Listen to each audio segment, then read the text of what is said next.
So I'm really happy to be able to share this panel today with the historians from the Indiana Women's Prison.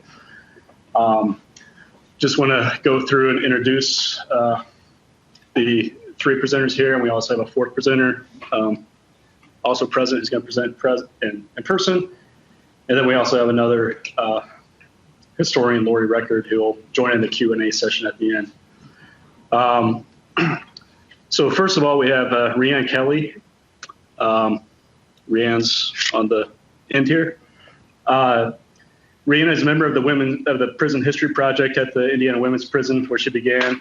She has been incarcerated for the past 15 years. She received her BA in Business Management through Oakland City University in 2008. She has also received certificates of completion in Culinary Arts and Cosmetology and Department of Labor certification as an animal trainer. Rheann is currently training service dogs through the Indiana Canine Assistant Network while helping to develop Constructing Our Future to allow women in prison to spend part of their sentences for renovating abandoned houses in blighted neighborhoods and working towards certification as a paralegal through Blackstone Career Institute. Also with us is Christina Kovats. Christina, raise your hand. Christina was also a member of the Indiana Women's Prison where she was incarcerated, and she studied for a BA at Holy Cross College and at Martin University. 2017, her paper, Indiana's Magdalene Laundry, won first prize in the Maggie Siegel writing competition, which honors the best undergraduate paper in the state written on Indiana history. And that's Peggy did a great job with that award, as well as her panel. And Peggy says hi, Christina. She wishes she could have been here today. Several of the board members wish they could have attended too. Currently, Christina is continuing her research on the Indianapolis House of the Good Shepherd, while also working as a hairstylist. And she's hoping to return to college, assume graduate school, as soon as she can. Lara Campbell, who's here in the middle, is a member of the higher education program at the Prison History Project at the Indiana Women's Prison, where she has been incarcerated for 17 years. Her research is focused on the lived experiences of women held in early prisons and Magdalene laundries in the U.S. In 2016, Lara presented at a paper at the Hoosier Women at Work conference on this topic, the conference that we at the Bureau, as well as the State Library, and some other organizations co-sponsor at the State Library. It's coming up again this year at the Harrison Center, in case you're interested. As part of the prison's higher education program, she's taken graduate courses with history and American studies faculty at Indiana University and University of California, Riverside via the prison's video conferencing. She attended Indiana University with a major in voice performance and received her BA from Oakland City while at the Indiana Women's Prison. She is an accomplished dog trainer and serves as a teaching assistant in the higher education program at the Indiana Women's Prison. Finally, on the end here is Natalie Medley.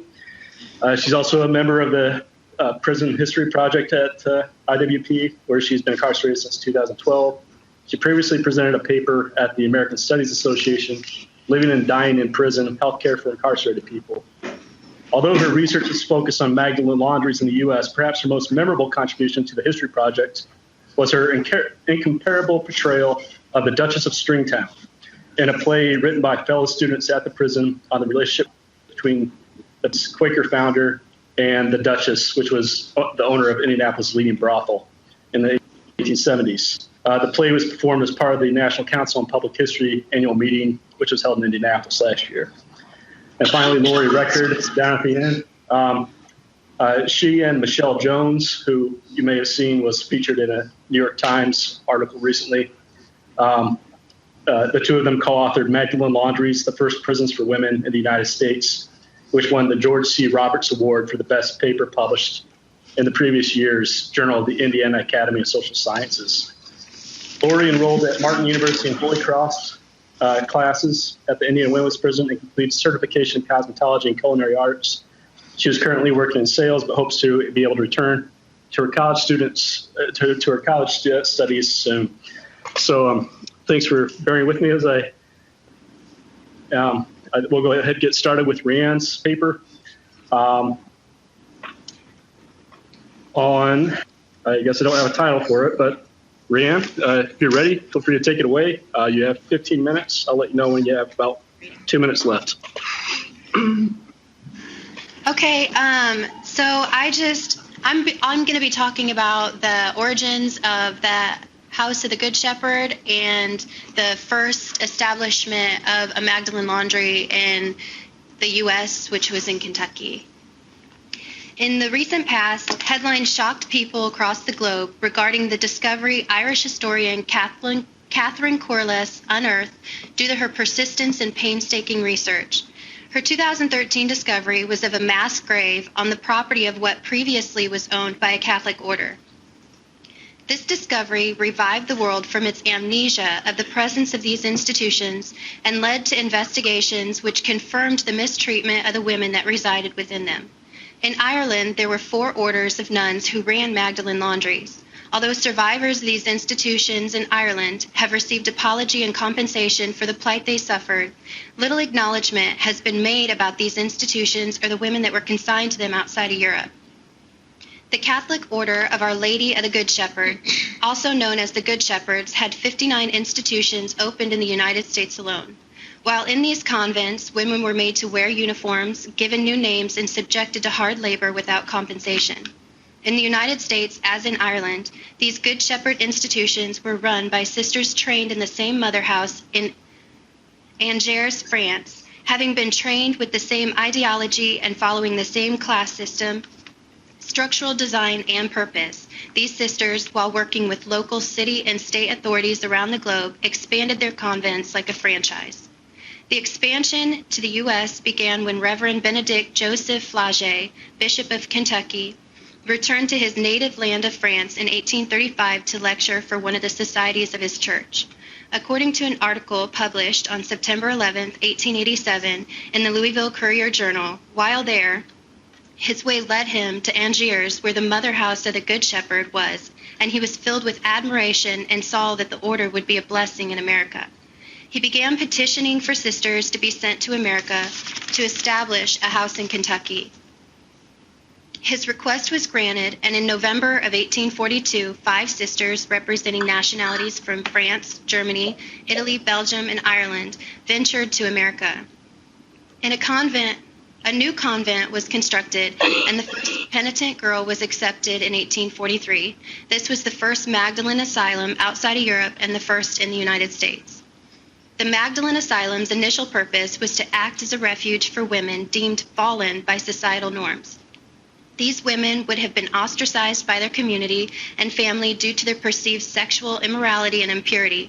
The House of the Good Shepherds has its origin in the 17th century when Father John Eudes founded the French Congregation of Our Lady of Charity of Refuge. 25 years later, this congregation was raised to an order, and an additional vow to labor for the conversion of penitent women was established.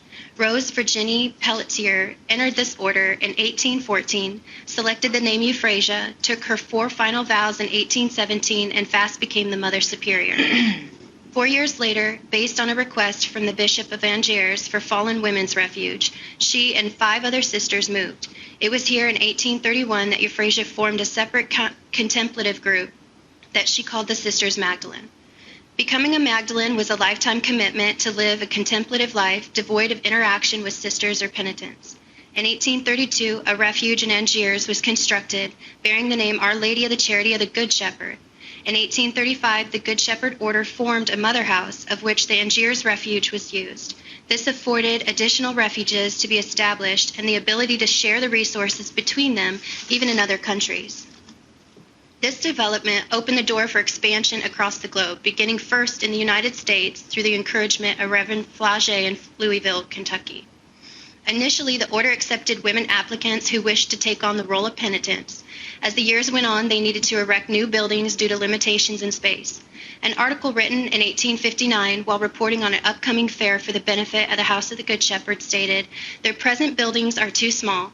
Every week they're obliged to deny admissions to some poor creature abandoned by the world, ruined, helpless, and friendless. The outcasts of the world ask you for a place wherein they may hide their shame and pray for forgiveness." As these institutions expanded, they evolved to become more punitive. For example, husbands began bringing their wives, parents their daughters, and priests their female members of congregation. This practice continued even after women began being sent by the courts. For example, in 1885, a father found his daughter with the Sisters of the Good Shepherd after she'd been there several weeks. The media outlet reported that the villain is said to be a married man, and after accomplishing the ruin of his victim, he brought her to Louisville and placed her in the institution. Eventually, police officers began picking girls up for suspected misconduct and taking them straight to a judge who would send them directly to the care of the Good Shepherd. Finally, these private institutions evolved into a network of facilities acting as de facto prisons, where the city courts would sentence women and girls, especially for sex-related crimes. In July 1867, the Courier-Journal for Louisville reported on the adoption of a resolution by the Board of Common Council. It stated that Mr. Dent, from Special Committee, presented a resolution authorizing the mayor, with the consent of the female committed or ordered to be committed to the workhouse, to have such female for safekeeping placed in charge of the Sisters of the Good Shepherd at a cost not exceeding 20 cents per day. As to the conditions that women were exposed to when residing in this institution, in 1919, Dr. W.H. Slingerland reported that it was of the ancient type, with gloomy rooms and halls and prison-like conditions and atmosphere. As my colleagues Michelle Jones and Lori Record have stated, if a prison is defined as a place of confinement for crimes and of forcible restraint, and if the persons committed to these places cannot leave when they want to and are in fact confined against their will, it becomes irrelevant whether the place is called a prison or instead a refuge, correctional facility, house, penitentiary, or even a laundry if it operates as a prison. In a Kentucky Courier-Journal article in October of 1866, a 17-year-old girl by the name of Mary Byer was arrested on a warrant of presumptive misconduct. This article went on to state that she was fast drifting into the gulf of iniquity and was torn away from the damning toils that had been woven around her and brought into court. There was a brief hearing, and the judge ordered her to remain indentured to the superintendent of the Sisters of the Good Shepherd until she was 18 years old. The article went on to state that, as she is now dead to the world, through the humane injunction of Judge Craig, it is but charitable to bury her faults likewise. While in our view, this was akin to a prison sentence, according to the values of the time, a sentence at the House of the Good Shepherd rescued women, even if unwilling, from their presumed sin and facilitated for them an opportunity for penitence and to start anew. In January of 1867, the Sisters of the Good Shepherd were incorporated in the city of Louisville, and later that year, the resolution authorized for the mayor to contract with the Sisters of the Good Shepherd for the board, care, and medical attendance of the women who may be sentenced to fine or imprisonment in the city court.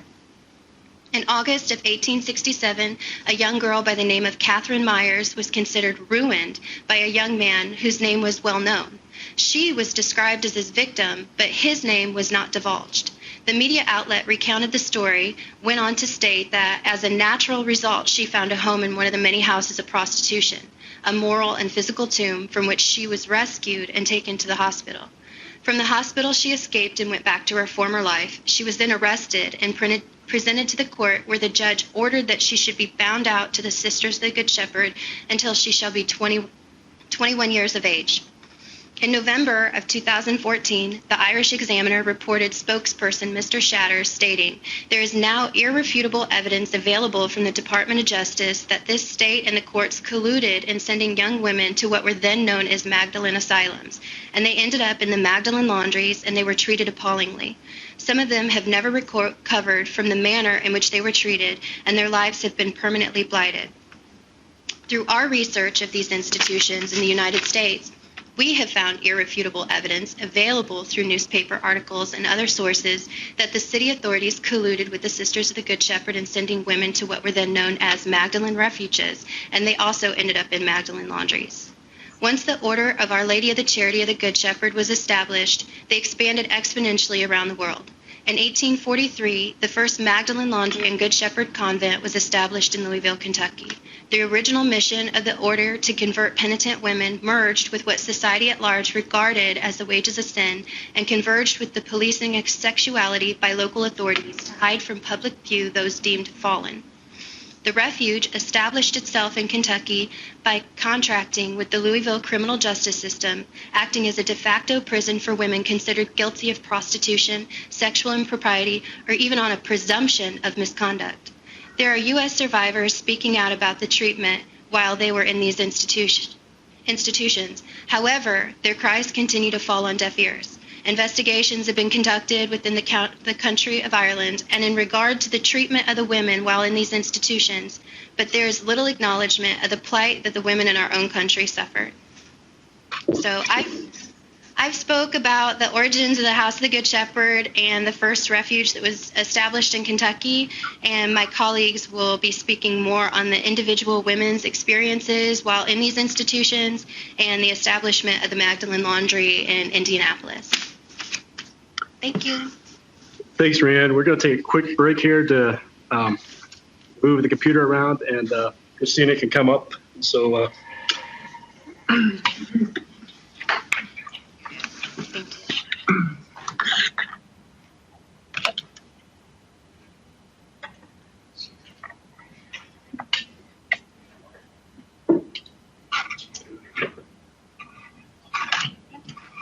My fellow students and I at the Indiana Women's Prison began our research on the history of our own prison in 2012. Only 3 weeks into the project, one of my colleagues, Michelle Jones, realized that no women were incarcerated for prostitution or sex offenses during the prison's first quarter century. Using the institution's original registry, she discovered that there were no women at the reformatory during its first years that had been charged with the all too common crime of prostitution. Through our research, we had learned of the substantial prostitution and sex offenses in Indianapolis during the 1860s. W.R. Holloway, a contemporary chronicler of the city, provides a vivid description of the inundation of prostitutes throughout that period. Quote, "They flaunted their gay shame in every public place. They crowded decency and its own defense out of sight. Their banyas polluted every street. The military camps were not always, with all the vigilance of centuries and rigidity of discipline, safe from their noisome intrusion. The jail was nightly filled with them and their drunken victims, and the remuneration of their vice was so ample and constant that a fine was trifle.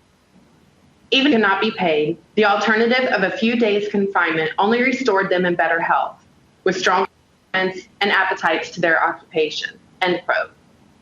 Our first major clue came from a 1967 Terre Haute Tribune article provided by our ever helpful friends from the Indiana State Library.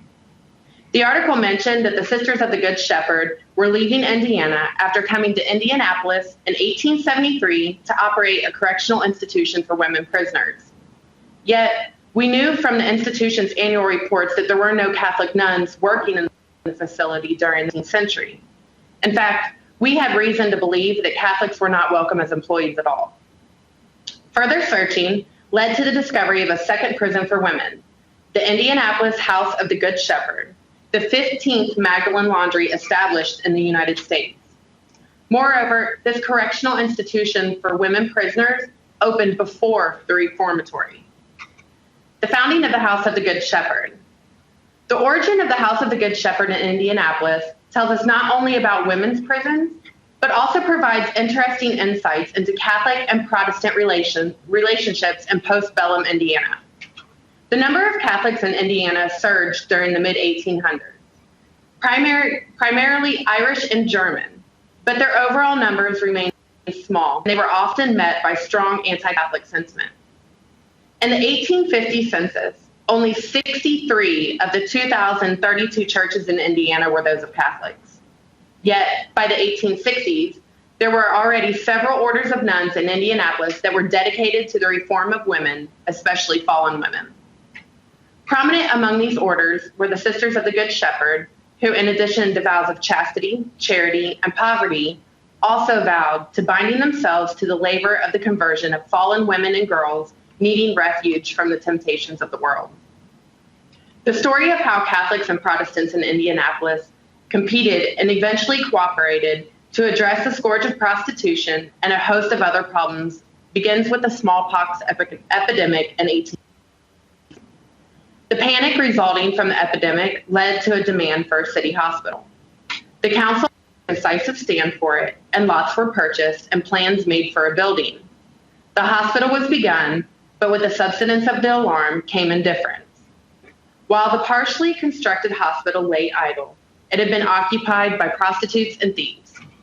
Thus, the smallpox epidemic ironically fueled a second epidemic, prostitution, that had begun to run rampant in the city. Numerous ideas were floated about what to do with the abandoned building, including a proposition from the Catholic Church to conduct it as a hospital, which was defeated because of denominational objections. The hospital was completed on the eve of the Civil War, when the necessities of the troops compelled its restoration to its proper use. Meanwhile, the growing problem of lewd women could no longer be ignored. In 1862, Mayor John Cabin insisted that this be addressed. His recommendation was a house of refuge where prostitutes and abandoned women could be confined alone and subjected to a discipline impossible to provide in a common jail. It happened until the following year when a wealthy businessman named Stoughton A. Fletcher Jr. proposed to donate 7 acres of land to the city if suitable buildings for a house of refuge were put upon it. Fletcher, a member of one of Indianapolis's leading families, contributed to the betterment of the city in a number of ways, including promoting the welfare and reformation of the unfortunate and criminal. Although Fletcher was a Protestant, plans were made by an architect in an effort to entrust the establishment to the Sisters of the Good Shepherd. There's some ambiguity whether Fletcher initially wanted the property to go to the Sisters of the Good Shepherd or to the Protestants. Holloway says that the deed was given to the Sisters of the Good Shepherd initially, whereas later articles state that the deed was given to the city for the Protestants' use, to build the home for friendless women. In any case, the property and money donated were to be used both as refuge and reformatory school and as a city prison for women. Construction got as far as the basement being built when the contractor broke down under the great advance of the cost of labor and materials and abandoned it. Catholic efforts to find suitable property for their proposed asylums quickly resumed after the end of the war. Reverend Augustine Bissones, who was affiliated with both St. Peter and St. John's Catholic churches, played a leading role in Indianapolis, advocating for various Catholic organizations and orders, including the Sisters of the Good Shepherd. On February 3rd of 1866, Reverend Bissones approached the city council and asked that the once again abandoned city hospital be given to the Good Shepherd so that they could open a prison, and that the house of refuge, which had remained unfinished on the old Stoughton Fletcher property, would be given to them after it was completed to be used as a reformatory school for prostitutes. In February 1866, Councilman Julius Grosvenor presented a petition from Father Bissones, praying that the city council to place the city hospital building, which was at present unoccupied, in charge of the Sisters of the Good Shepherd to be used as a home for refuge or female city prison until a building may be erected for that purpose. 2 months later, another member of the council, Dr. P.H. Jameson, presented in favor of Father Bissones' proposal and encouraged others to support the house for abandoned females. The Sisters of the Good Shepherd pledged to finish construction by December of that year and have the building in full operation. Councilman Dr. W. Clinton Thompson strongly opposed the idea and insisted that the home should be used by the city. If put to a vote of the city, it would be voted down by 10-1. The home should be completed and used by the city and not have our city prisoners farmed out to private corporations, which Jameson retorted. It matters little by whom the bad population of the city is taken care of, whether under the name of St. John, the Good Shepherd, John Wesley, or John Knox. One journalist coyly implied more by placing in brackets, here a very unpleasant passage took place between Drs. Thompson and Jameson in which personalities were freely used. A following account the most disgraceful occurrence that took place immediately after the adjournment of the council, which calls for the severest reprehension for the honor of the city is compromised. According to this account, quote, Dr. Thompson walked to where Dr. Jameson was standing talking with the city attorney and addressed him. Dr. J supposed he was approaching to have the difficulty amicably adjusted, and such was our opinion while standing within a yard of both gentlemen. Without any premonition, Dr. Thompson struck Dr. Jameson on the forehead and both clenched. Jameson, although taken at a disadvantage, soon got his antagonist upon the knee, but they were soon separated by the city marshal and assistant. Both gentlemen indulged in the grossest abuse, and Dr. Jameson threw an inkstand at Dr. T, who attempted to retaliate by hurling one of the heavy armchairs but was prevented, end quote. In any case, Thompson was right about what citizens would think about the request. As Holloway dryly observed, the proposal was a rather strong pull in the opinion of the citizens, and they subscribed $6,000 to complete the House of Refuge and defeat the project of Mr. Bissoni's. Catholics, of course, were not the only ones in Indiana eager to establish asylums in response to societal problems. During the 18th and 1850s, asylums for the deaf, dumb, blind, and insane had been erected. In the 1860s, two prominent Quaker women, Sarah Smith and Rhoda Coffin, spearheaded the opening of two homes for friendless women, one in Indianapolis headed by Sarah Smith and the other in Richmond that was under the influence of Rhoda Coffin. While Rhoda's husband, Charles Coffin, successfully lobbied the state to open the House of Refuge for boys in Plainfield, later as the Indiana Boys School. Before the decade ended, the three of them succeeded in pressing the governor and legislator to open the new reformatory institution for women and girls, which Sarah and Rhoda led for its first decade. Still, reasons for such opposition to the Catholic efforts are a bit hard to understand. The city wanted a prison, and the Catholics were willing to provide just that. Was it all transpiring from religious differences? A few years later, we got a clearer understanding of other reasons why resistances may have been so strong. The city council once again took up the idea of a city prison in August of 1869.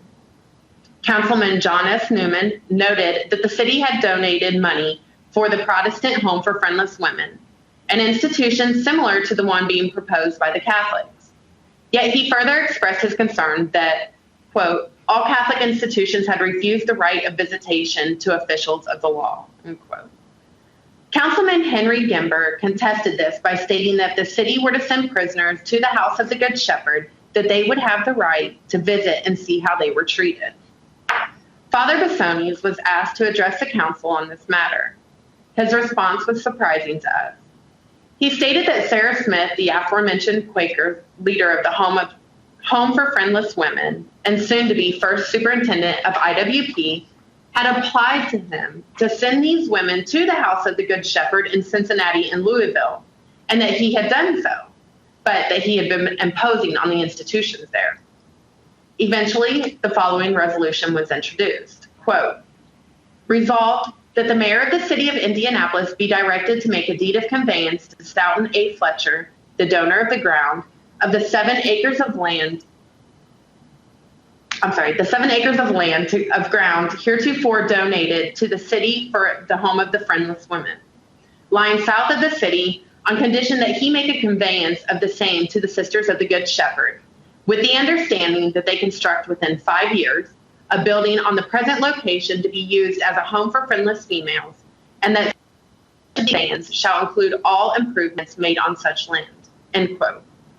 A week later, Councilman Erie Loke asked if he could record his vote on the donation because he did not the week prior. He was permitted to do so and initially went against the Catholics. However, he then moved a reconsideration of the vote but was ruled out of order by the chair. Mr. William Weaver suggested reconsideration of the resolution to donate the old house to the sisters. Initially, the chair decided that Mr. Weaver's motion was out of order until his name was called under the call of members. A revote did indeed take place that day. And through all the explanations, comments were made pertaining to their stance regarding Catholics. Councilman Thomas Cottrell explained his vote, proclaiming that he did not care whether the Catholics or the Protestants got it. He desired that the public should be benefited. Mr. Gimber, who was in favor, referred to it as a sectional affair and pointed out that certain members had been anxious to get rid of the lewd women who infested the city, But now that the sisters had offered to take and keep them in prison, they were opposed to it. Mr. Newman kept his vote the same as a week prior, but included a statement about his concerns, that no officers or counsel would have access to enter the facility and therefore would not know if those who were being kept were being kept by authority of law or against their will. The vote to reconsider won, yet the concerns about visiting the prison proved prophetic. The record goes silent for the next 3 years.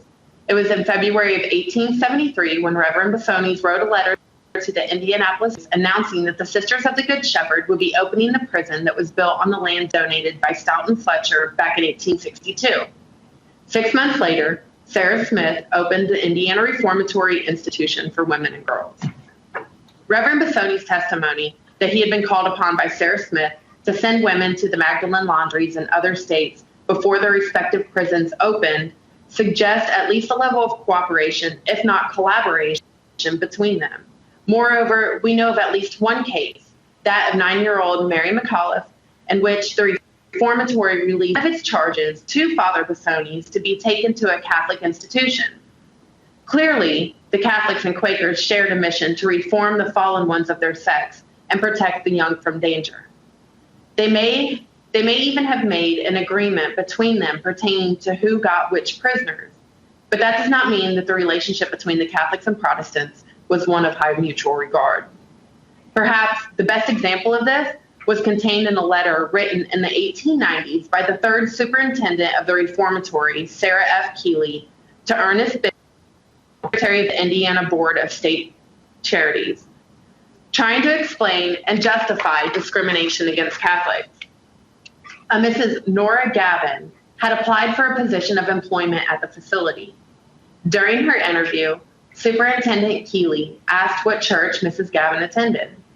Upon answering St. John's, Superintendent Keeley told her that she feared she would not do it all, meaning that being of that faith and form of worship, she might not be willing to fall into our regular line of work, as we did not have enough Catholic girls to have separate classes for them. The would-be applicant took great offense and immediately went to the Sentinel, the opposition newspaper, and reported us as APAs. Thus far, I have provided a history of the founding of Indianapolis's House of the Good Shepherd, ways in which it is intertwined with that of the Reformatory, and what their history tells us about the relations between Catholics and Protestants in Indiana. Yet, we are not able to fully understand any prison, and that is what the House of the Good Shepherd was, unless we are able to understand in it. Lara Campbell will tell us about some of the women who were held there. Hello.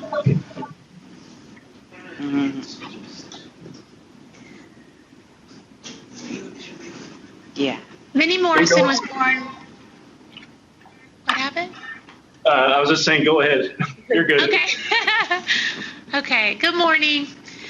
Minnie Morrison was born in 1897 and given to her grandparents after the separation of her parents. She lived with them the first 3 years of her life until her grandma died. Her grandpa couldn't provide adequate care and thus took her to the Indianapolis Guardian Home, where she resided for 2 years. Over the next 2 years, Minnie was adopted out by several families, but she was always returned to the Guardian Home. In 1903, when Minnie was around 6 years old, she was adopted by a family in Fortville, where she was shown love and given an education for around 2 years. Due to the loss of their family farm, Minnie was once again returned to the Guardian Home. The caretakers for Minnie introduced her to the House of the Good Shepherd under false pretenses. Tricked by her caseworker, she was promised an education and sufficient work being a caregiver for smaller children. When you are 10 years old and every immediate adult family member has failed you, you do not have a choice in any aspect of your life. Minnie was forced to go to the House of Good Shepherd in Indianapolis, Indiana, where she remained for the next 10 years from January 1911 to 1921. Several years later, Minnie wrote a memoir of her life to, quote, enlighten people with facts of what was happening in America and to save other girls from the cruelty suffered, unquote. In this memoir, written in 1925, she states that she, quote, will never forget the creepy feeling I had when the door to the convent opened by these unseen hands," unquote, revealing a hint of the dreadful journey she was about to embark on. She was met with the dehumanization of being stripped and scrubbed by a stranger, and even worse, being stripped of her real name and identity, a means used to hide women and girls from their own relatives. In the 1910 trial of Miss Mamie Smith, the state's main witness, Reverend Francis Henry Gavisk, Vice President of the Society of the House of Good Shepherd, admitted and testified under oath how the girls are given other names than their own to hide their identity and the reason for their presence. Draped in an oversized blue and white striped garment, served food with roaches, trying to sleep in the presence of bugs, many discovered that this was only the tip of life, that she was now trapped. Having no religious upbringing and affiliation, many had no inkling of the strict ways of Catholicism and was immediately punished because of this. Not knowing when to kneel, when to pray, or even when to be silent proved a hard adjustment, especially with no instruction behind the many tedious practices. Despite the promises of an education and quality care, many soon learned that her new home was more of a prison or sweatshop. Not even tall enough to see over the ironing board, many had to stand on a wooden box ironing her quota of 500 handkerchiefs a day with no previous instruction or experience. There are dozens of ads in this time period demonstrating Minnie's work was part of a business enterprise where the Sisters of the Good Shepherd sought out clients to provide laundry services for bottom barrel prices. A vast number of people took advantage of these services at this time. Only mail that made no mention of conditions at the house was permitted to leave the premises. They received one clean dress a month and underwear every 2 weeks. Many survived slaps, punches, floggings with sewing machine belts, and many episodes of being beaten so violently that she lost consciousness for several hours and sometimes days at a time. Many and the other women were punished for minor things, such as talking, by having to kneel for entire days, starving, and wreaking havoc on their bodies. The House of the Good Shepherd, sometimes referred to as the House of Death, also had what they called a dungeon, where there was no light and no food, and where the girls could be kept for weeks if they disobeyed. As was true in Ireland, some women were kept here their entire lives, held in virtual slavery. At one period of time, Minnie was placed in a loving home in Jeffersonville. While on a trip with her family, a Roman Catholic priest from the House of the Good Shepherd chloroformed her and took her back to the prison in Indianapolis. The head nun told her that her foster family would return to get her in a few months. When a nun discovered that Minnie had been given rings from her foster family, the nun strapped her to a water pipe and burned her with a hot poker from the furnace while the engineer held her down. 4 of her fingers were burned where the poker had melted the rings onto them. After the burning of her hand, Minnie was told to lie and tell the rest of the prisoners that her hand was caught in a machine. It is a bit ironic that the girls were severely punished for telling a lie by having to kneel for hours and days, but Minnie was told by the head nun to lie. She lost a lot of blood, lost consciousness for days, and almost died, but was finally taken to a hospital where her fingers had to be amputated. Maiming her for life made Minnie less employable by having only one working hand, which lessened her chances of being placed with a family, thus providing a winning outcome for the House of the Good Shepherds by keeping Minnie, or shall I say, her free labor, for the rest of her life. One of the recurring themes of Minnie's story was the constant lying to the girls about having no family that cared or would claim them, while the families were being told that they were bad girls and not fit to be in the world. The Sisters of the Good Shepherd appointed themselves as the moral guardians of these so-called fallen women. In fact, the House of the Good Shepherd was used as a sweatshop or prison to hold females against their will and exploited their labor under religious pretenses. Indianapolis factories and well-to-do families paid the House of the Good Shepherd for the production of uniforms and shirts, laundering, and exquisite needlework, while in return the House of the Good Shepherd paid the girls nothing. In 1910, Reverend Gavisk, Vice President of the Society of the House of Good Shepherd, testified under oath that no salaries are paid to the workers. It was a very profitable enterprise. Indeed, Reverend Bessiones noted in a letter to the editor in 1887 that the laundry work of the sisters and inmates had liquidated the debt incurred in building the House of the Good Shepherd, which he noted was very heavy. We don't have to take Minnie's word for the conditions under which they worked. Listen to a letter to the editor of the Indianapolis News from a man who ran a commercial laundry that competed with the House of the Good Shepherd and was facing complaints over treatment of his own employees.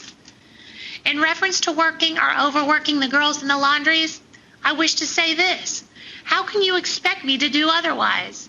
The Sisters of the Good Shepherd come in direct competition with me. They canvass from house to house for laundry work, have a large number of girls to whom they pay nothing whatever, whom they compel to do men's work and keep them at it at all hours. Besides, they pay no taxes on their buildings, machinery, or their business. This is sort of competition that I must meet. If my competitors, the House of the Good Shepherd, are made to pay taxes, I shall feel justified in doing more for our girls. As it is, we must meet pauper labor. After many years of psychological, emotional, and physical abuse, Minnie escaped by taking one of the nuns' keys and jumping over the fence into the path of a policeman who actually assisted her with transportation to flee from the prison itself. She made a better life for herself, marrying, finding work, and having children of her own. But even in the midst of her finding a sense of normalcy, Minnie was threatened by the House of the Good Shepherd to remove her child because she was not fit to raise a child and because her husband was not Catholic. Minnie's story might easily be dismissed as anti-Catholic propaganda, and during this time period, there were many false stories circulating about escaped nuns and abuses behind the convent walls. However, it is difficult to ignore the similarities between Minnie's story and other reports from around the world about escapes and attempted escapes from other institutions. No matter if the institution was in Tasmania, Ireland, or even right here in Indianapolis, young girls were risking their lives jumping out the second and third story windows to escape what dangerous fate lurked behind those perilous walls. How heartbreaking is it to think that a young girl from right here in Indianapolis, the House of Good Shepherd, her only hope was to plummet 60 feet out of a third-story window like 16-year-old Catherine Nickham did in 1906. She was found unconscious and suffered a fractured ankle. That same year, 16-year-old Mary Burke of Indianapolis suffered a compound fracture of her left leg in which the bone splintered down to the knee, protruding the flesh, causing her to be crippled for life. In 1900, Jussie Mundane, age 15, 1907, Marl Miller and Ethel Derbyshire, age 13, 1918, Stella Nikolic, age 14, and in 1926, Helen Sikorsky, age 14, all sought out to flee from the exact place where Minnie Morrison escaped, the House of the Good Shepherd here in Indianapolis. Across the world in Tasmania, Beverly Plummer, age 14, Beverly Oates, age 13, and Ruth Wise, age 16, jumped 3 stories, sustaining a fractured spine, fractured arm, thigh, and wrist. Injuries so serious they were made to spend up to 3 months recovering in the hospital. It just seems an injustice to ignore the similarities in these girls' stories that stretch all the way across the world. Coincidence or not? So what can we learn from Minnie's story? First, even if parts of it were exaggerated, it is very sad. The fourth vow of the Sisters of the Good Shepherd was binding themselves to the labor for the conversion of fallen women and girls needing refuge from the temptations of the world. How can a 10-year-old have fallen from virtue? Minnie's biggest problem before meeting the sisters was being moved from home to home, but the House of the Good Shepherd introduced her to a life of deception, slave labor, abuse, and conformity against her own will. She was an orphan and was punished for this. Second is the corrupting effects of secrecy in institutions. You may recall the concern that was reported among city councilmen if they donated a building for the House of the Good Shepherd.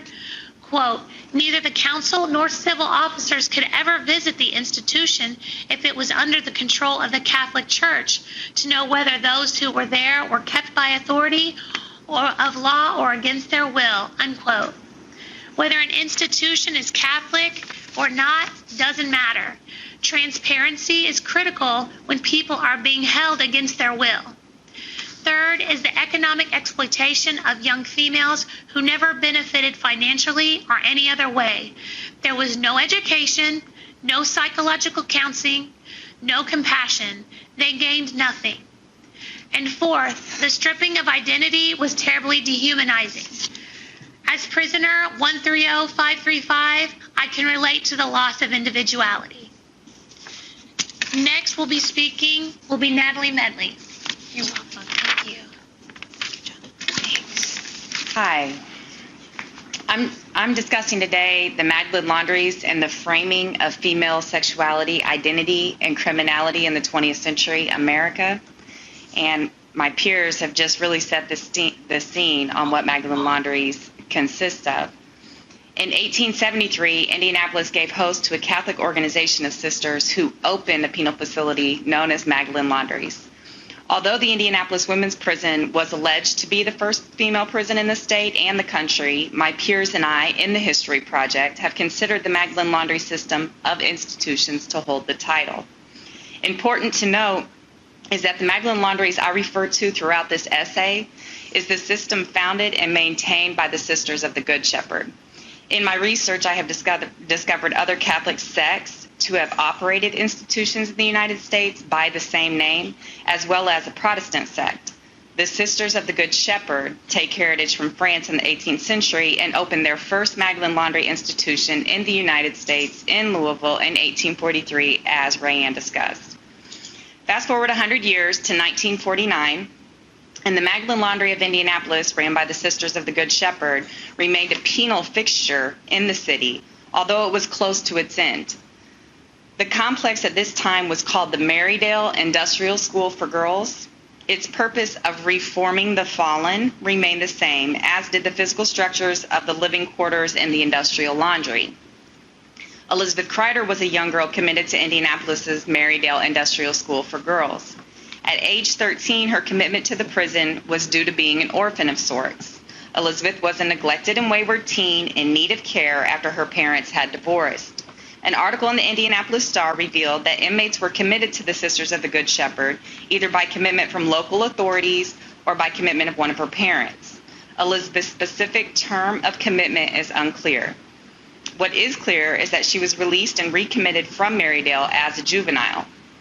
Once released, she returned to her hometown. The stigma she encountered there was cause for her reincarceration.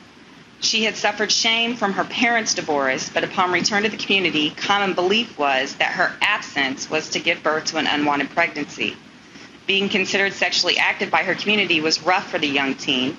Elizabeth stated, I had been away, and when I went back to Stockwell, there was a lot of talk, and people said I had gone away to have a baby. So I was sent back to the Sisters of the Good Shepherd at Marydale. Elizabeth stayed incarcerated at Marydale probably until she turned legal age. At 18, the juvenile facility would not have jurisdiction over the teen. Certainly, upon Elizabeth's return to her hometown yet again, she was stigmatized. For the reason of finding a better job, she left her hometown for Indianapolis, the city she had been incarcerated in most of her teenage life. Elizabeth felt she deserved a good job, better than a restaurant position. However, the vocational experience she earned, working for no wages at Marydale, did not meet the standard of qualification for the position she tried to attain in Indianapolis. On October 20th, 1956, at the young but legal age of 18, Elizabeth was arrested for crimes. Elizabeth went to a hotel room to meet a man for financial compensation in the amount of $15. She was the perp in a vice sting operation with the male she thought she was meeting, a police officer. She didn't receive any money. Instead, she was arrested and convicted of criminal charges. She now had a criminal record for obscene conduct, vagrancy, and false hotel registration. The title of the Indianapolis News article that headlined her arrest, it has the caption, "What Will Folks Think?" Elizabeth's main concern was not for the punishment she would receive for her crimes, but the remorse for hurting her family. Quote, "I am not suffering half as much as my family," she stated. "I can always move to another state, but they can't sell their house and move just because of me." Marydale Industrial School for Girls exploited Elizabeth's labor without offering proper compensation or experience for job placement upon her re-entering society. Sex and female sexuality was modeled as a form of economic survival, found in examples of celibacy with the nuns, in marriage and divorce like her mother, and in the case of the fallen sex outside of marriage for economic gain. Young Elizabeth's identity was rooted in experiences as ascribed to being committed to a penal institution. The stigma experienced upon Elizabeth from having entered the Marydale Industrial School for Girls perpetuated her institutionalization, ultimately leading to her reincarceration. While she was a victim of circumstance in her young life, she had a taint, in the institution and without, of being fallen, bad, wayward, less than. Elizabeth first entered Indianapolis's Magdalen Laundry due to the effect of her parents' divorce, which resulted in neglect to her welfare. Having been incarcerated and released, the stigma intensified. 18 years young, as a criminally legal adult living with the stigma, shame, neglect, and exploitation of her teenage years, Elizabeth's decision for economic survival resulted in her own body being prosecuted as criminal. The adult criminalization of her person intersected with the framing of her identity and sexuality from her previous experiences within the patriarchy of the mid-20th century's criminal justice system, the privatized Catholic Magdalen Laundries. Once a criminal, concerns of normal living shift yet again in the young woman's life to her future reputation, her current incarceration. She received a prison sentence of 60 days at the Indianapolis Women's Prison for the criminal charges, and how she would pay the incurred fee of $200. 20th century ideas on reform by maintaining separate prisons for women ran by women, especially in the case of the Magdalen Laundry, institutionalized the idea that women's nature required special help for the frailer sex. The fallen of the sex overwhelmingly were assembled from the bottom tiers of structural hierarchies, including economic, sexual, racial, or ethnicity. All reformers of the 20th century, reinforced by legal, social, and political modes, found the waywards of their sex able to be saved, albeit not to a degree of restoring full womanhood or full piety of spirit, such as in the case of the reformer herself. Drawing from Nicole Hand Rafter's work in her book, Partial Justice, the Magdalen Laundries reinforced the double standard of sexual morality for men and women, often incarcerating young women and girls for victimless moral offenses, with their bodies and their behavior hyper-monitored by male power structures upon women. The fact that the privatized prisons were generally unregulated by outside authority and conducted by a sect of nuns within the Catholic patriarchal framework of Christianity specifically reinforced structures maintaining women as innately the inferior sex. Admittees into the House of the Good Shepherd entered assigned to one of three different classes. The class distinction, assigned by a sister, determined the treatment an inmate would receive, what is expected of her, and revealed to all others in the institution the circumstances of her current incarceration. However, to devoid the young girls of their autonomy, the inmates were issued new names when they entered the facility that was used throughout their incarceration.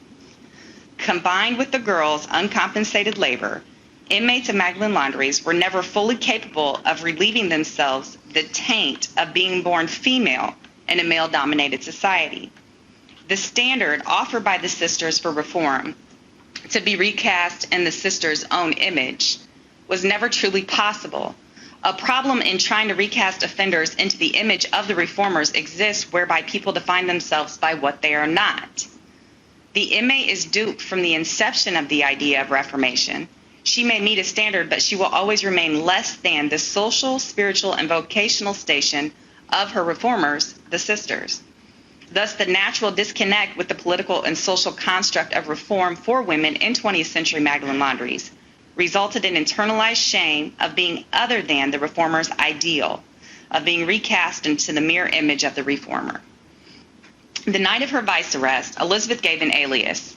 Teresa Marie Williams was the name that she gave the John she was to meet in the Plaza Hotel. An overwhelming Catholic name, it is easy to conclude that this was Elizabeth's assigned name while incarcerated at Marydale. The use of the alias she attained as an inmate reveals the interconnectedness of her personalized identity to her stigmatized one.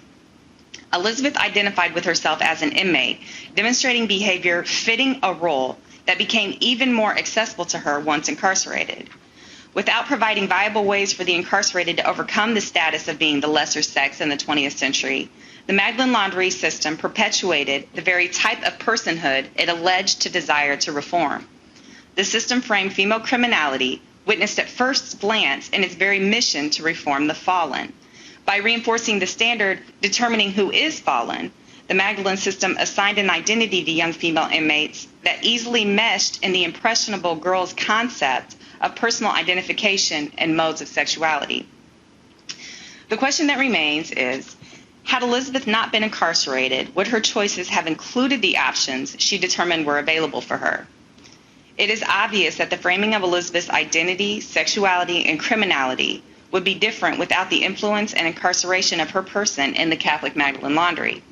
The use of incarceration as a means of social welfare, as in the penal facilities seen in the 20th century, furthers the need for additional female penal institutions because it furthers criminality in women. It is in the framework of redemption that the other, or the fallen, is defined. In these ways, the Magdalen Laundries framed female identity, sexuality, and criminality in the 20th century. Thank you.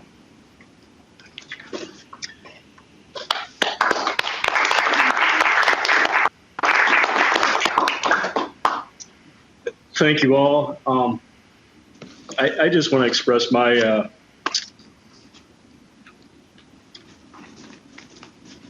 my positive thoughts. Everything you're able to put together, I know you have a lot.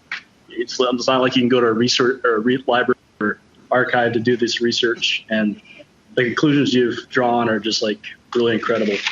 I want to invite Christina and Lori to come up and for discussion amongst yourselves and questions from the audience as well.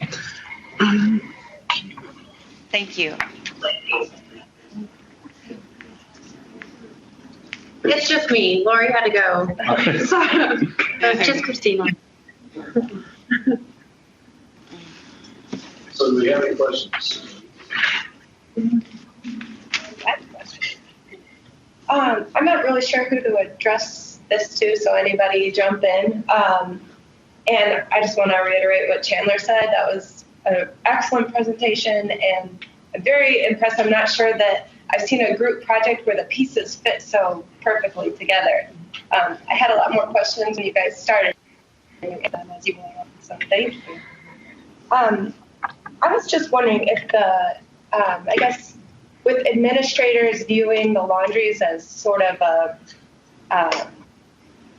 place for time, they didn't really view it as a prison. So did that affect their hearings? Like, did they have appropriate trials and representation, or because they thought they were doing a good thing for these women in a way, were they just sort of rushed through the system and sent to the laundry?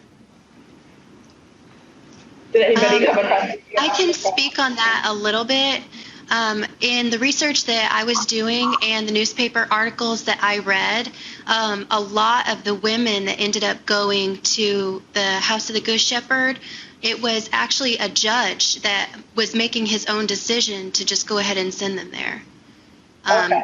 From what I saw, like the case of the police officer, he thought he was doing her a favor by snatching her up and then took her straight to the judge, and the judge decided on his own to send her there until she was 18 or 21, something like that. And then if they caseworker, kind of the same thing, they were just put in front of a judge and sent. Christina and I, had interviewed a lady out of New York who had said that her social worker just kept her in the Magdalen institution, and then she left, and then the social worker came and took her right back to the Magdalen institution. So, it's just almost like, no, there was no there was no system of lawyers or due process rights concerning incarceration. In all the articles that I've read, there was no mention about a judge. There was nothing. It was considerable. Even when the girls escaped, there was no, there was no civil suit. There was no there was nothing.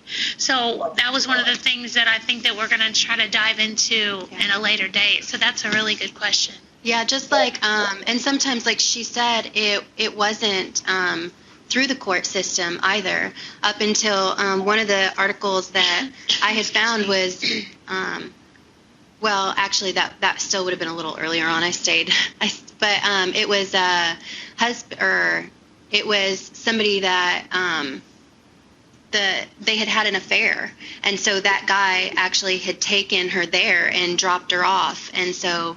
A lot of times it didn't go through the court system either. They could just take them there, and they got stuck there unless somebody else came and claimed them. Yeah, their families could take them. And so from the research that I've come across, it's like kind of an indeterminate sentence. So it wasn't, okay, you're going to go do 6 months here. It's until you're reformed. Right. So, which we kind of leads into another issue that we're having. We came across the census forum. But we're trying to determine whether on the census if they're even fully legit, because the women that were in the Magdalene laundries did not have any contact to the outside world. So, and if those are their actual names. So we're still doing a lot of research about that to determine if the individuals, if they are their actual names and how long they were there. Thank you, guys. Thank you. To expand on her question, I'm just wondering, it'd be very interesting to find out how much juvenile and adult female court records, actual court records there are that exist versus the men and the boys. Because it sounds like the power structure was the nuns and the social workers. I'm thinking the social workers are women. The social workers are women. Right. Yeah, well, the case in New York, she said that her social worker was a woman. So I don't know. I mean, I haven't talked to any survivors in Indianapolis to know if that was the case, and I haven't found any research that states what the social welfare system was. But definitely, this was a response to social welfare needs. So the penal institution has always been the state's response, it seems, to satisfy social welfare needs. Sorry, go ahead. It sounds like the men could, that were in power, could very informally place them there without any record, any paper trail. Yeah. Somebody did a project on an inmate that had been incarcerated. She was given life for murder. Oh, that was an incarcerated woman. And then she got out, like she just disappeared off the records. So, so those kind of things, right, very indeterminate. And who knows? Second question is, is there any access to the institutional records of any of the Good Shepherd institutions in the United States or elsewhere? So as I said before, our research is going to continue. There was actually it was affiliated with the nuns that had run the Orders of Magdalene Laundries that had closed down in Baltimore, Maryland. And that's something that we've kind of talked about, if they would even allow us to have any kind of access to it. With the research that we've done, they're very private. So I don't know how free they're going to be to, include us in such information. But we're actually all co-authoring in a book about this. So there's a lot of work that still needs to be done. But that's something that we hope to be able to do. I want to ask, can you hear the questions as we go around the table? Or Yes. Yeah, thank you. This might be outside the scope of your research right now, but I'm curious, sort of larger sort of understanding of the Magdalene laundries in like the second half of the 20th century? Because it seems like, while there was scant, evidence while they were, of course, really going on, it seemed like they really sort of fell off of sort of the public knowledge until really Catholic, more or less, like sort of, unearthed this like amazing discovery in Ireland.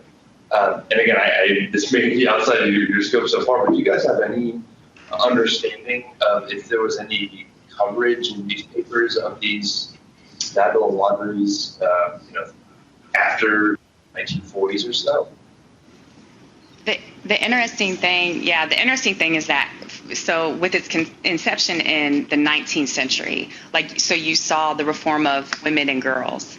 Then as we came into early 1900s, you start to see that it changes over to more of a juvenile-based kind of focus. If the archdiocese, it doesn't seem like wants to allow, I'm not for sure, I haven't spoken to them, but it seems like they don't want to allow the information to come out concerning the Magdalene laundries and its negative connotation.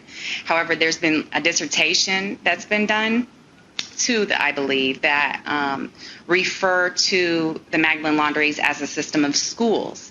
So in the 20th century, as you move on, as school laws change, mandatory work laws change, you see that the Magdalene laundries were referred to as schools, from California to New York, or, sometimes you would hear the home of the Good Shepherd, but most likely as the 20th century proceeded, it was schools. So the schools you were committed there by a court or by some form of commitment.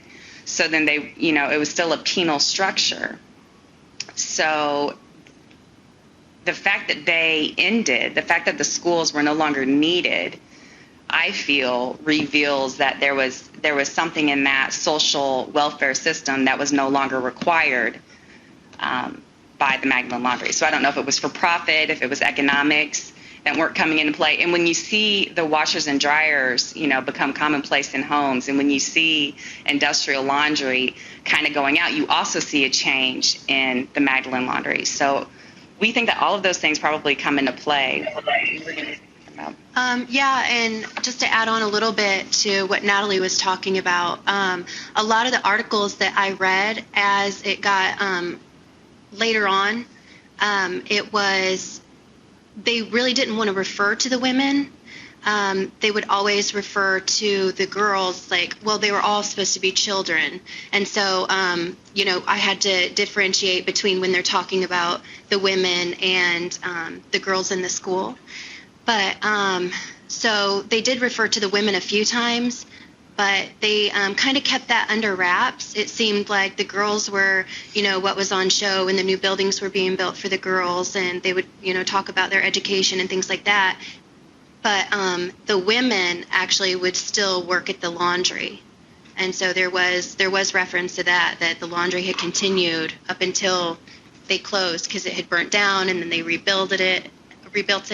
But the women penitents at the school, they were still there. They would work at the laundry. And in the case of Baltimore, if I recall, the Baltimore Sun covered the closing of that, and right. They referred to it as a hospital too. They refer to it as what? Hospital. Hospital. Well, again, you saw the sisters kind of have to find other ways to. So their vow of reforming the fallen, or their vow of protecting the less, then they had to change the way that they operated because Magdalene laundries became obsolete. So you would see them go to hospitals like in Baltimore, and we saw them move on. So that was the last recorded Magdalene laundry that had closed in Baltimore. So that had actually came from Magdalene laundry institutions and the Sisters of the Good Shepherd. So what the Sisters of the Good Shepherd are doing today would be very interesting to know, where they're at and where the reform is at. So, but yeah, so that's what we saw. The one in Baltimore was ironically down for reported drug overdoses and abuse. What? I don't know. I don't know that much information yet. To be discovered. Yes.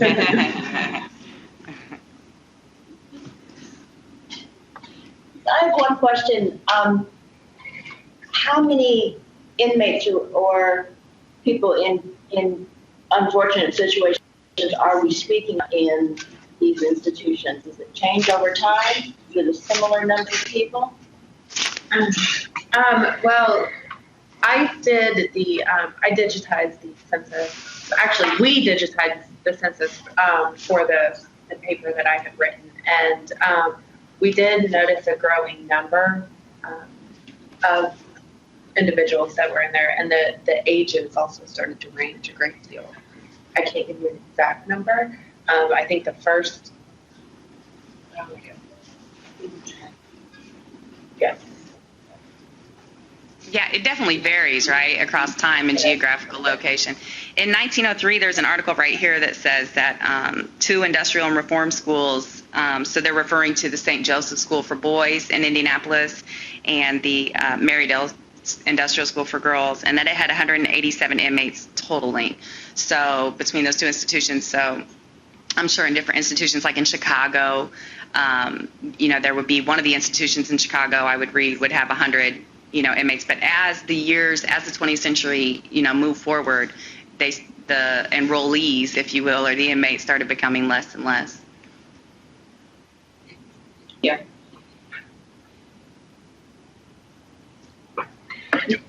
So Me Too is a hot topic right now. You have some instances in the historical record of sexual assault, sexual misconduct by men. Curious when I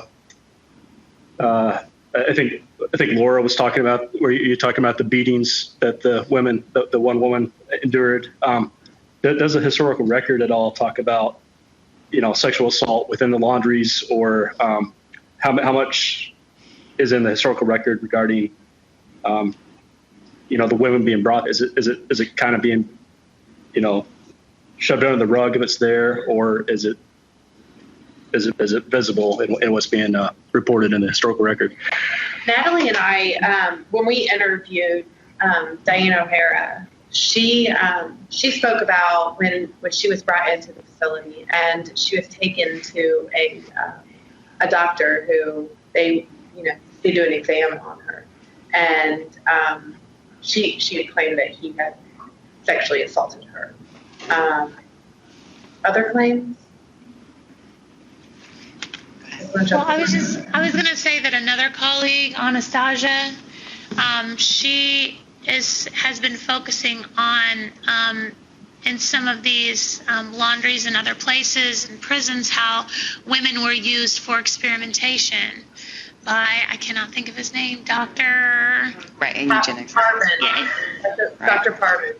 Yes, and the findings were atrocious, and he was actually part of the play that we did, and the main woman that I focused on, she didn't mention anything about that in any of the reports, but that's all I know on that subject. The only other thing about Diane O'Hara was that when we first started to interview her, she said that she felt that the Catholic system was selling babies. If you look at the incident in Ireland, they found a lot of dead bodies, corpses of children. And so the idea is that these were just unwanted children in the community, or that the nuns and the inmates at the facility were having children, and this is what happened to them. There were orphanages in Ireland that paralleled the Magdalene laundries. Why were the orphanages so packed? Where were the babies coming from? Where were the babies going? So there was the idea that they were selling babies in Ireland to rich in America. The fact that there is no recorded incidences of children or babies being born in these institutions really makes me stop and pause. Diane O'Hara also mentioned that she thought that there could be a grave at one of her old Magdalene Laundry institutions in New York.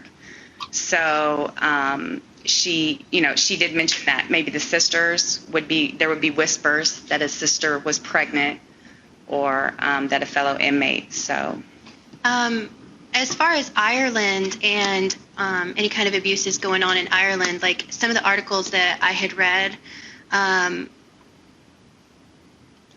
the women would be there for an indefinite period of time, and while they were there, they had multiple children, and they hadn't left. So it does brush under the rug still a little bit of the abuses that were happening while in the facility, but obviously something, at least there, was happening because there were several women that I've read about that had multiple births while in the facility. So I haven't seen anything about U.S. as far as yet right now, but that is something that, you know, we'd be interested in furthering our research on. Time for maybe one final question. Anybody else? I don't want to hog the platform, Jim. So in the context of Indiana's eugenics sterilization laws, I mean, we know that incarcerated men were being forcibly sterilized. Was anything comparable being done in the women's institutions? Does eugenics play into any sort of an analysis in terms of if these institutions were, if the women were having babies to sell to rich families? I mean, what does that say about Indiana's eugenics thinking at the time? Have you delved into any of that yet? The record is so silent that it just, that really, I think, is what makes it, an option that is there that is just being ignored and swept under the rug, like you said. I know I've been in prison 16 years, and I know at this prison they've mentioned that in the 70s they were still forcing sterilization. So I don't know how accurate that is, but I know there are rumors that, there have been people in the recent history that have had to have sterilization. So, we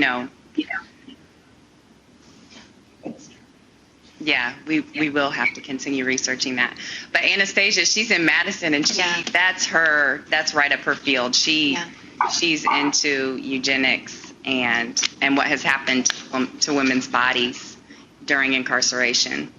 So she did I think she wrote an entire paper on that, just about the doctor at the time at the first at the women's prison, when it was the reformatory for girls and women, had researched the bodies of the women there, and upon his retirement from the facility wrote an entire book detailing the female anatomy that Anastasia believes occurred during his research on the women at the facility.